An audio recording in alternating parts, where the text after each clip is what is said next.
this is chronicled on my YouTube page. You can find me on Brown Blaze across social media. The night Brown Blaze, BROWNBLAZE, no spaces. All right, so the night I met Tef, we were meeting on the corner of Chambers and Lucas and Hunt. We were assembled peacefully. We had signs. There were kids out there. You can see it in the video. People were on their knees with their hands up, just resisting this police state that exists, right? They came up with 2 tanks. They came up with maybe 15 police vehicles, and they told us to move off the corner. We moved off of the corner. Tef, myself, and a couple other people broke off just to kind of see if we could tell what they were going to do, what the next tactic was. So we crossed the street. The rest of the group stayed on the other side. Immediately, maybe 30 seconds after we made that move to move across the street, they came and they tear gassed us immediately. No warning. They just shot the tear gas into the parking lot, trapped us inside, and let the rest of the group move up the street. Later when I got home, I realized what they did. They divided and conquered us, right? They didn't want us to be assembled. They didn't want our voices to be strong. They didn't want our voices to be loud. So since we broke off from the group, they targeted us.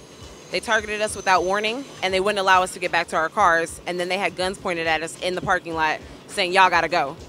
But every direction we went, there were police. Every direction we went. So they would say, you know, go to the left. We would go to the left. They say, you can't go here.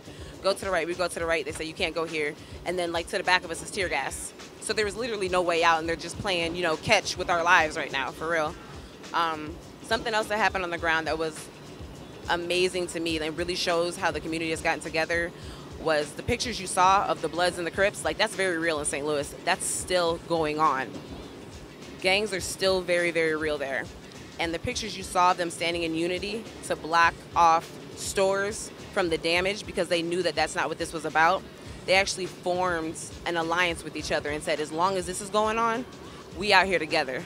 We're out here with one color, black, right? Red or blue doesn't matter. They were out there with one color, calling themselves the urban Taliban and getting it done peacefully. Meanwhile, the real Taliban, Ferguson PD, is tear gassing us on the... They banded together to stand in resistance. They banded together to block the stores from taking damage, like I said. They banded together to protect the people. There were definitely a lot of brothers out there in the early days protecting, you know, elderly people, children, women that couldn't move, you know, in a certain manner. Like, they were definitely looking out for the community, just standing up for the community. Just really standing up for the community in a real way and using, you know, that imposing nature that you may have for being out on the streets in a positive manner to protect their community, since the police, the people who are supposed to be doing it, weren't getting it done.